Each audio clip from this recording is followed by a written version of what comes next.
আমি advocate MH Rahman. ব্যবসা করছেন, দোকান চালাচ্ছেন, অথচ আপনার কাছে কোনো লাইসেন্স নেই। ব্যবসা দোকানের জন্য যদি আপনার কাছে কোনো লাইসেন্স না থাকে, তাহলে আপনিও পড়তে পারেন আইনি জটিলতার মধ্যে। তবে মোড়ের মাথায় চায়ের দোকানে কিছু সো কল্ড বুদ্ধিজীবী অনেক পাবেন, যারা বলে যে, "ধুর, আমারও দোকান আছে, আমারও ব্যবসা আছে, লাখ লাখ টাকার ব্যবসা আছে, অথচ আমার কোনো লাইসেন্স নেই।"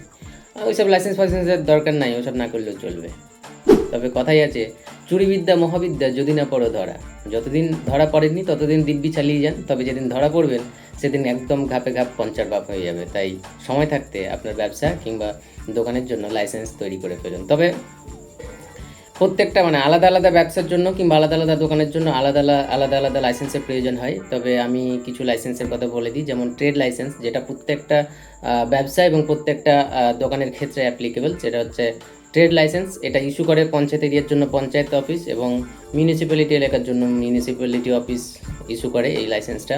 তাছাড়া আরও অনেক লাইসেন্স রয়েছে, যেমন এমএসএমই, ইনকাম ট্যাক্স, জিএসটি থেকে নিয়ে আপনার ফুড অর্থাৎ ফাসাই লাইসেন্স, ইম্পোর্ট এক্সপোর্ট লাইসেন্স, আরও বিভিন্ন রকমের লাইসেন্স রয়েছে। তবে আলাদা আলাদা ব্যবসার জন্য আলাদা আলাদা লাইসেন্সের প্রয়োজন হয়।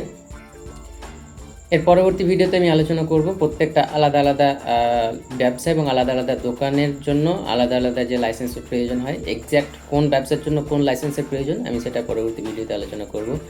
জুড়ে থাকুন আমার সাথে, দেখতে থাকুন আমাকে, ফলো করুন advocate MH Rahman Facebook page এবং ইউটিউব চ্যানেলকে। চলুন, দেখা হচ্ছে অন্য কোনো ভিডিওতে। ততক্ষণ পর্যন্ত ধন্যবাদ।